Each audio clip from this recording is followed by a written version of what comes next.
Pakistan cricket at its best. 1 minute down, next minute up.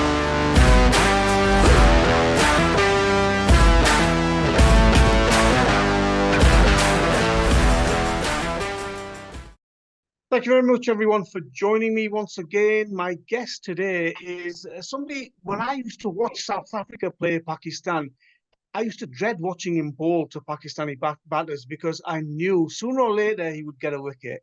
He played 64 tests, taking 224 wickets at a brilliant average of 22.32. He played 30 ODIs, taking 41 wickets at an economy rate of just 4.62, 70 20Is. He had an international career of nearly 13 years. He's been the bowling coach for Pakistan during the 2021 T20 World Cup. Coach, commentator, and a fantastic guy, the one and only Vernon Philander. Thank you very much for your time, Vern. Yeah, good evening, Zach, and yeah, thanks for having me. No problem, man, no problem. I think where to start other than what you're up to these days, Vern? I think you're doing a little bit of coaching here and there. Yeah, I do a bit of consultancy back home. I think my mainstream at the moment is obviously into commentary. We've had SA20, India versus South Africa. So it's quite a busy summer. But yeah, summer that I thoroughly enjoyed, watching cricket and the game's moving forward. Yeah, I mean, it's just good to see that, that there's so much South African talent on display. I think we've seen it in the recent IPL games as well, how they've really gone and really, the confidence that they picked up in the SA20, just gone into the IPL and really showcase, what they're about. So a fantastic summer. We've just finished, with the domestic final yesterday, actually. So I just got back this morning, back into the beautiful province of Cape Town. Good to be back home. But yeah, so mostly into commentating these days, and still a little bit of consultancy with a couple of the provinces here back home. Well, let's start also with Gary Kirsten. He was a former teammate of yours towards the end of your career. He was your head coach when you played as well. What's he like as a person? Obviously, he's been appointed as the white ball head coach for Pakistan. Tell us firstly, Gary Kirsten, the cricketer, what was he like? He always came across as this gritty, tough, uncompromising character. Yeah, I think Gary as a player, he was hardworking. I think I joined him, towards the latter end of his career, but always put in the hard yards, really grafted hard. Was very focused. I think he's also given himself a bit of a heads up, with when it comes to video analysis. Really studying the opposition hard. So he's really done a lot of homework. But I think if I have to sum him up, he's just a wonderful human being in total. Yeah, as a player, he was a fantastic player, of course, but yeah, a hard-working player. What about as a coach? Pakistani cricketers quite well. You, as I said in the intro, you coached them at the T20 World Cup in 2021. Some of our boys take the coaching, others they don't. What are they going to make of Gary Kirsten? Yeah, I think they can only benefit from him. I think he's a fantastic man manager. I think he'll bring structure to that setup. I think, my time being there was not a lot of structure, in terms of, how the nets were run. But he's a fantastic man manager. I think he'll connect with players on a one-on-one basis. And very often that is the key to success. You need to first win players over. I'm not sure that it will directly influence, the squad heading over to the World Cup now because it's, such a short space of time. But I certainly hope that he do get the time to get over there and get out there and really connect with players on a one-on-one basis. I personally feel that was his biggest strength as a coach, the ability to have the tough chat, but on a one-on-one basis. And I think players respect that sort of management style, where you're not being called out in front of a bunch of players, but more importantly, being the hand around the shoulder and have those tough chats. And I think he's certainly a guy that does that sort of thing. He's got a lot of respect for himself. He's got a lot of respect for the changing room. And I just feel that, having been a part of that Pakistan setup for a couple of months, towards the back end of 21, I certainly feel that the team can only benefit from having a guy like him around the setup. I think he's somebody, as you say, who's got a lot of respect around the world, given his batting exploits and also his coaching exploits as well. So I think, especially the young Pakistani batters, I think they'll take to him, Vern. Yeah, absolutely. I think if you talk Pakistan cricket in general, I think it's a highly talented bunch, and it has been for a number of years. For me, it's always about, how can you calm the egos down. I think, obviously T20 cricket, everyone want to go out and bash the ball. But I think also having had a guy like Matthew Hayden around in 21, you almost find a balance in terms of, being ultra positive, and a guy like Gary that's always going to encourage players to be positive. But I think there's always a balance when it comes to his style and his way of in approach. But I think he's also probably in the last sort of 5 to 6 years gained a lot of experience in the T20 format, having worked with those IPL teams. So I think, it can only benefit, that Pakistan setup. And yeah, like I said, I'd like them to go out there and really just, for me, I mean, it's such a highly skilled bunch. It's almost sad, when they don't get across the winning line at the end of the day. But I think for me, just to have the composure, to really calm those big ego players, and make sure that they go out there and clarity in thought comes to mind. I think very often, the guys can get carried away with crowds and what's expected of them. But I do feel that he will be the guy that can really manage, those highly talented players, and sometimes, like I say, there is the ego, that gets in the way. But I do feel that he will be the right guy in order to make sure that he manages those guys correctly. What do you think he brings to the table for Pakistan cricket? Because you work for the PCB, coaches come, coaches go. One chairman comes in, he wants local coaches. The next one wants overseas coaches. So there's not that stability in Pakistan cricket. But what do you think Gary Kirsten can bring to the table?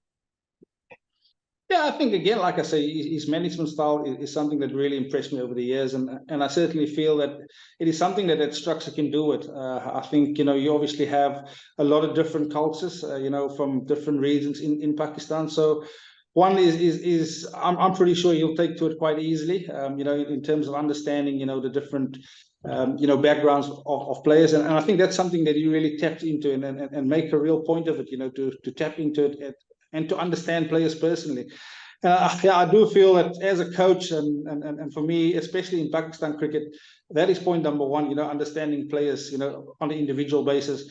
And I do feel that, he will be that guy. I think it is important for in the coaching setup to be, to have an assistant coach, which is in Azhar Mahmood, which has also played a lot of cricket in the UK and around the globe. So I think the two of them will really feed off each other quite nicely. I think the language barrier, does come, obviously plays a part from time to time. But I think, having Azhar there, you will have a clear voice, over to the players. And it's also, important to have a guy there that understands, where you're coming from. And I think, with the amount of cricket that Azhar has played, he would understand Gary, in terms of the lingo that's been spoken in the modern day game. So I do feel that the two of them will probably hand in hand work very nicely in terms of getting his management style and coaching style across to the players. And Pakistani cricketers struggle to sometimes comprehend one coach. Now they've got two. They've got Gary Kirsten and Jason Gillespie in the red ball format as the head coach.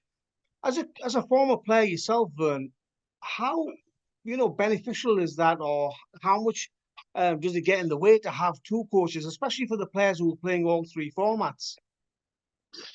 Yeah, my view, I kind of enjoy it. I think, when you have the same coach and obviously have multi-format players, players that play all three formats, it's sometimes nice to have a different voice, when you step down to white ball cricket or step up to red ball cricket, whichever way you want to take it. So from time to time, it's a refreshing mindset.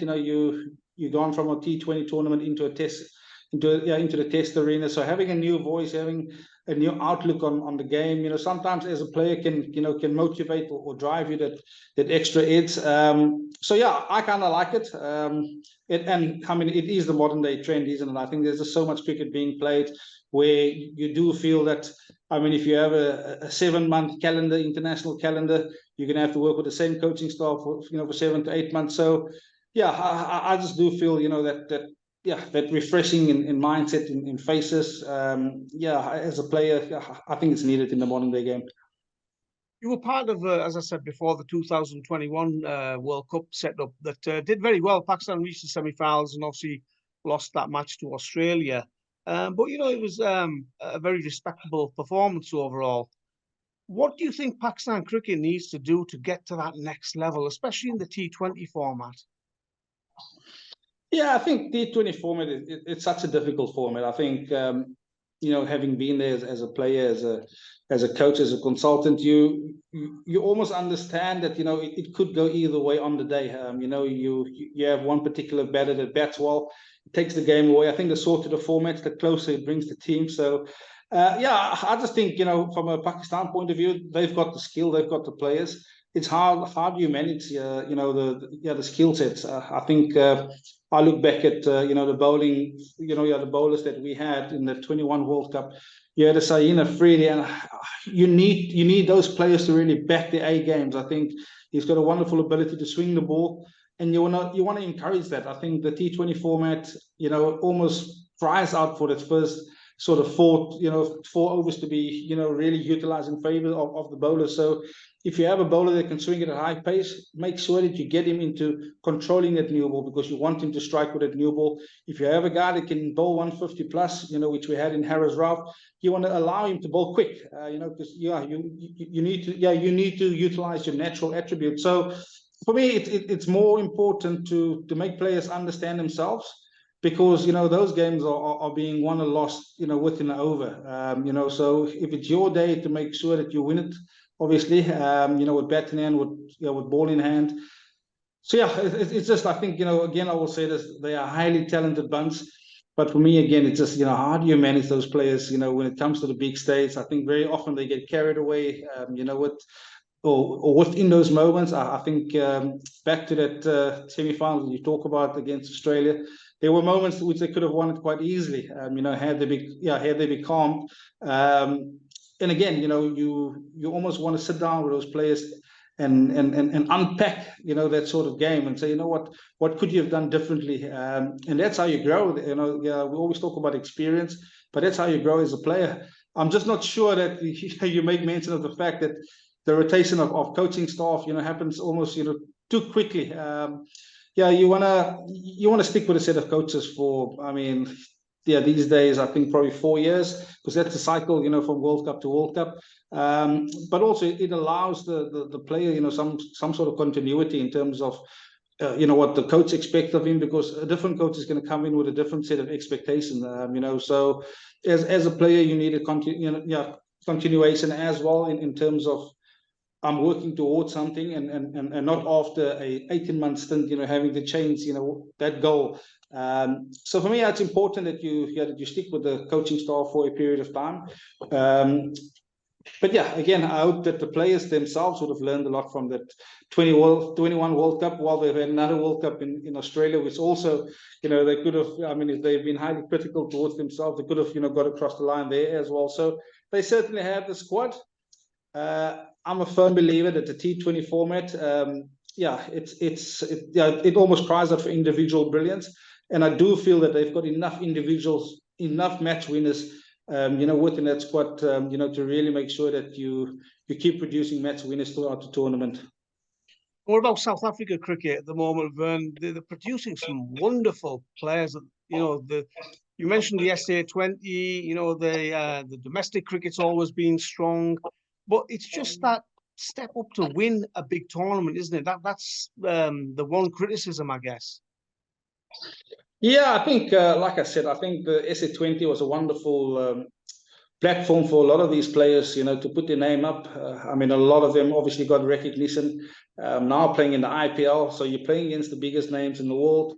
And I think the way that the guys are performing over there, you know, really sends a clear message that, you know, South Africa can win a World Cup. I think the one in India, the recent 50 over World Cup, they've done exceptionally well. Obviously got blown out, you know, out of the competition by India, you know, which is always going to be a big threat. But I just think, you know, we are heading in the right direction as a South African setup. I think we've got some wonderful batters that can, you know, I look at the top 6-9, and I mean, arguably some of the best strikers in the world at the moment. I think the one area perhaps there is a bit of a lack in the bowling department, but you still have wonderful bowlers there. You've got Nokia, you've got Rabada, you've got Tabrai Semzi, Keshav Maharaj, who's become a wonderful all-rounder off late, and then Marco Jansen. I think so. I think it's a wonderful balanced team. If you had to ask my honest opinion, and I do feel that, I mean, time will tell, but I do feel that the way that we're heading, we're certainly building a team that, won't just be up there to challenge, but also, they can win a World Cup in the near future. And who do you think are the main, challenges for this T20 World Cup in later this year? Well, I think there's a couple of teams that will always be there and thereabout. I think India, Australia, they'll always be there competing hard. I do feel that obviously, given conditions in the USA as well as the West Indies, I think Pakistan will be a firm favourite as well. I mean, you look at trends and you look at how teams perform in certain conditions. I think for me, England, they almost become one-dimensional, so they can be a danger on a day, but you also get the feeling that they have that one or two performances that can really blow themselves out of the competition. But I think consistency-wise, I'm gonna have to go with those 4 teams that I've just mentioned. And finally, Vern, you've worked for the Pakistan Cricket Board in the past. Is it something that you would like to do in future? I'm sure working with those talented Pakistani pace bowlers must be on the radar again. Yeah, I must say it's a stint that I thoroughly enjoyed. For me, was also getting to understand the culture. I think I've got a wonderful love for people, and to hear the stories, where the guys are coming from, and to really, to make it through to that Pakistan team is a journey in itself. And for me, it was always to challenge players, but also to motivate those guys. I think as an international player who've come from a tough background, you understand, the journey of these guys. And for me, it was really to give them that extra notch, to take their careers to the next level. But again, highly skilled players. And I mean, if I'm allowed the opportunity again, I'll definitely take it with both hands. Well, Vern, it's been an absolute pleasure to listen to what you have to say, and wish you all the best for the future, whether it's that coaching, commentary, or whatever else you do. And really appreciate your time. Thank you very much. Thanks, Zach. Thanks for having me.